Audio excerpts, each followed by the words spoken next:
Hello বন্ধুরা, good morning. আমি সঙ্গীতা। আমার নতুন একটা ব্লগে তোমাদেরকে অনেক অনেক ওয়েলকাম। কেমন আছো তোমরা সবাই? আশা করছি ভালো আছো আর সুস্থ আছো। আমরাও না বেশ ভালো আছি। আর আজকে হচ্ছে সোমবার, আর এখন হইতে বাজে সকাল 7:30। তোমাদেরকে সাথে নিয়ে আজকের ব্লগটা এখান থেকে শুরু করছি। আই হোপ ব্লগটা ভালো লাগবে। আজকে যেহেতু সোমবার, সেই কারণে পুজো দেওয়ার ব্যাপারটা আজকে আর আমার নেই। তাই জন্য চলে এসেছি সোজা রান্নাঘরে। ইতিমধ্যে কিন্তু আমাদের চা খাওয়া হয়ে গেছে, আর এখন ছেলের টিফিনটা বানিয়ে দিচ্ছি। আজকে থেকে তো আবার রেগুলার সিস্টেমে স্কুল রয়েছে, তো সেই কারণে কালকেই তোজোকে জিজ্ঞেস করেছিলাম যে ও টিফিনে কি নিতে চায়, তো সে বলেছিল কালকে আমাকে লুচি দেবে। সেই কারণে সকালবেলা উঠে সমস্ত তোড়জোড় করে আগে লুচিটা করে দিলাম, সাথে একটু তরকারিটাও বানিয়ে নেব। কখনো কখনো নিজের পছন্দ অনুযায়ী কিছু টিফিন বানিয়ে দিই, আবার কখনো কখনো ওরও কিছু পছন্দ থাকে, সেগুলো মেনেই টিফিনটা বানিয়ে দিই।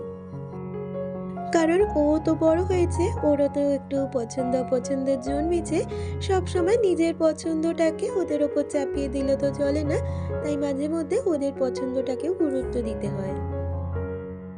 ওর খাবারটা যদি ওর স্বাস্থ্যসম্মত হয়, তাহলে কিন্তু আমি ওর খাবারে সম্মতি জানাই, আর তখনই সেই খাবারটা আমি ওকে বানিয়ে দিই। আসলে বন্ধু-বান্ধব এক জায়গায় বসে টিফিন করে, সবার টিফিন সবাই দেখে। সেই কারণেই মাঝে মধ্যে এসে তার বন্ধুদের খাবারের যে টিফিন থাকে সেগুলোই আমাকে ডিমান্ড করে। আর আমি চেষ্টা করি সেটাই মাঝে মধ্যে বানিয়ে দেওয়ার। আর টিফিন প্যাক করে ওর ব্যাগ গুছিয়ে দিয়ে এখন ওকে রেডি করে দিচ্ছি।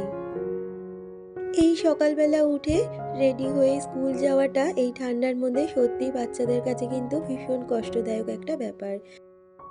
তার থেকেও কিন্তু আমাদের বিশেষ রেসপন্সিবিলিটি থাকে এই শীতের মধ্যে বাচ্চাদের তুলে তাকে রেডি করানো, তাকে খাওয়ানো আর তাকে স্কুলে পাঠানো।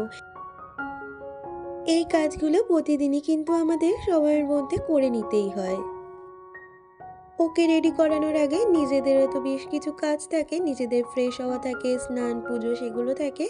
আর এই সব মিলিয়ে আমাকে কিন্তু বেশ কিছুটা সকালে উঠতে হয়, আর তারপরে নিজের সমস্ত কাজ গুছিয়ে ছেলের কাজগুলো গুছিয়ে দিই। আর এই তো ছেলেকে নিয়ে বেরিয়ে পড়েছি স্কুলের উদ্দেশ্যে। তবে প্রতিদিন আমার স্কুলে যাওয়া হয় না, যেহেতু এই কদিন ভীষণ ঠান্ডা পড়েছে, ভীষণ কুয়াশা, তাই ওকে একটু ডেকে নিয়ে যাচ্ছি স্কুলে, আর সেই কারণেই আমি যাই। আর এখন এসেই বাড়িতে রেগুলার কাজে ফিরে এসেছি। বিছানাটা সকালবেলা গুছানো হয়নি, এখন জানলা দরজাগুলো খুলে দিয়ে ভালো করে বিছানাটা গুছিয়ে নেব।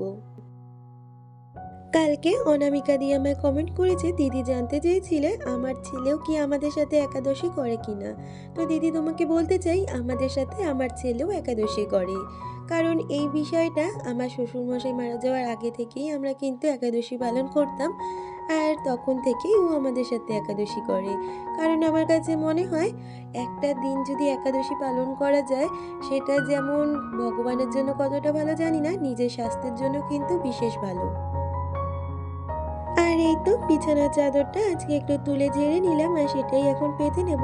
তবে এই চাদরটা অনেক দিন হয়ে গেল আর তোলা হচ্ছে না, তবে সেরকমভাবে এখনো চাদরটা নোংরা হয়নি।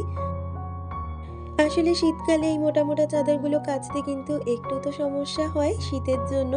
তবে চেষ্টা করি সবসময় কিন্তু বিছানাপত্র পরিষ্কার রাখার, আর নোংরা হলে আমি তো আবারও করে চাদর চেঞ্জ করে দেবো।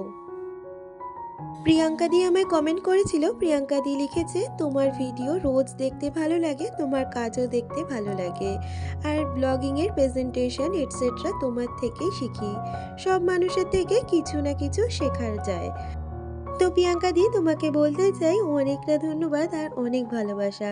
সত্যি আমাদের সারাদিনের চলার পথে আমরা কিন্তু প্রতিটা মানুষের থেকে কম বেশি শিক্ষা অর্জন করতেই পারি, আর শিক্ষা নিয়েই তো আমাদের চলার পথটা এগিয়ে যেতে হয়। তুমি যেমন বললে আমার থেকে কিছু শিখতে পারো, আমিও কিন্তু তোমাদের থেকে অনেক কিছু শিখতে পারি। আজকে ব্লগিং করি বলে আমার কিন্তু সংসারে ছোট ছোট ভুল কাজগুলো তোমরাই আমাকে শুধরে দাও। যেগুলো পারি না, যেগুলো ধরিয়ে দেওয়ার কেউ থাকে না, সেগুলো কিন্তু তোমরাই আমার পাশে এসে ধরিয়ে দাও। এর জন্য কিন্তু আমারও সংসার জীবনটা অনেকটাই স্মুথ হয়ে গেছে। সেই কারণে তোমাদেরকে অনেক ধন্যবাদ।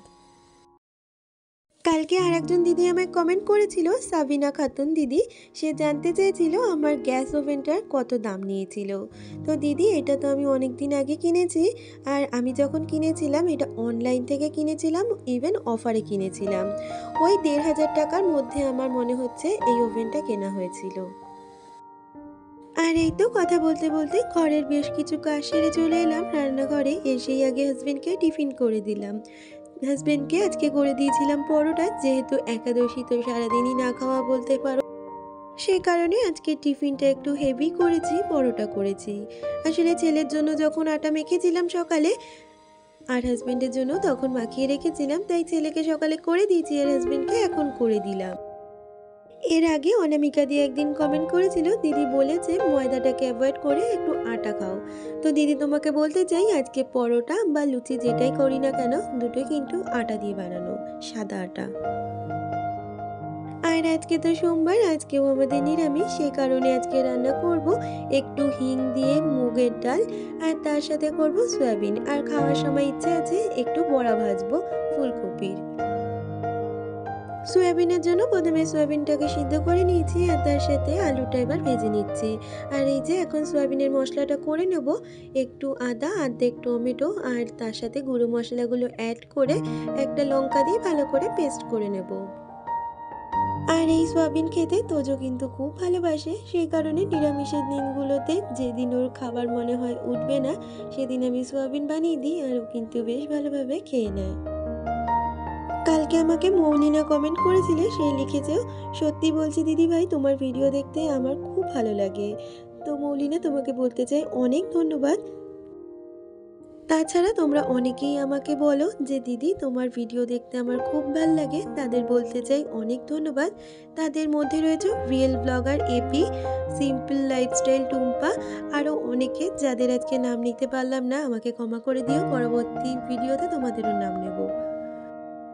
আজকের ডালটা হিং ফোড়ন দিয়ে করেছি, তার মধ্যে ডাল সিদ্ধ করার সময় একটা টমেটো দিয়েছি, আর এখন কটা কড়াইশুঁটি দিয়ে নেব। এইভাবে ডাল খেতে কিন্তু বেশ ভালো লাগে। আর এই তো এদিকে আমার সোয়াবিনের মশলাটা বেশ ভালোভাবে কষানো হয়ে গেছে, আর এখন সোয়াবিনটা দিয়ে ভালোভাবে কষিয়ে নিয়ে জল দিয়ে নেব। অনেকেই কমেন্ট বক্সে এসে আমাকে কমেন্ট করো যে দিদি, আমি তোমার পরিবারে এসেছি, তুমিও আমার পরিবারে এসো বা আমাকে সাপোর্ট করো।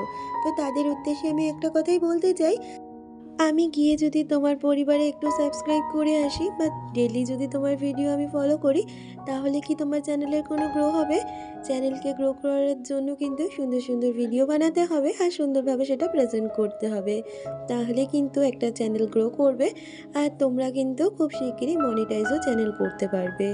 সেই কারণে আমি বলবো, কাউকে না বলে নিজের কাজের দিকে ফোকাস করো, তাহলেই কিন্তু তোমার চ্যানেলটা খুব তাড়াতাড়ি গ্রো করতে পারবে। আর আমি যদি ভুল কিছু বলে থাকি, তার জন্য তোমাদের থেকে ক্ষমা চেয়ে নিচ্ছি। এতক্ষণ পর্যন্ত যারা আমার সাথে রয়েছো, আজকের ভিডিওটা যদি কিছু ভালো লেগে থাকে, প্লিজ একটা লাইক কমেন্ট করে দিয়েছো। আর আমার চ্যানেলে নতুন বন্ধু হয়ে থাকলে চ্যানেলটাকে সাবস্ক্রাইব করে পাশে থাকতে পারো। আর এই তো এখন ফুলকপির পকোড়াটা করে নেব। ফুলকপিগুলোকে আজকে একদম ছোট ছোট করে কেটেছি, তার মধ্যে অর্ধেক টমেটো কুচি, ধনেপাতা কুচি, লঙ্কা কুচি দিয়ে ভালো করে চালের গুঁড়ো আর একটু ময়দা দিয়ে ভালো করে বাইন্ডিং করে মেখে নিয়েছি। যেহেতু আমার কাছে বেসন নেই, সেই কারণেই আমাকে একটু ময়দা ব্যবহার করতে হয়েছে। আর তার মধ্যে সামান্য নুন, হলুদ আর চিনি দিয়ে মাখিয়ে এখন বড়াগুলোকে ভেজে নিচ্ছি। আসলে ডালের সাথে যদি কোনো ভাজা পোড়া না থাকে, ডালটাই যেন খাওয়া হয় না, সে কারণেই বড়াগুলো ভাজা। ইতিমধ্যে ছেলে কিন্তু স্কুল থেকে চলে এসেছে, আর ওর স্নানও হয়ে গেছে। তাই এখন আগে ওকে খেতে দিয়ে দেবো, ওকে খাইয়ে তারপরেই আমরা খাবো। তাহলে বন্ধুরা, আজকের ভিডিওটা এই পর্যন্ত। দেখা হচ্ছে পরবর্তী কোনো ভিডিওতে। ততক্ষণ তোমরা ভালো থেকো, সুস্থ থেকো।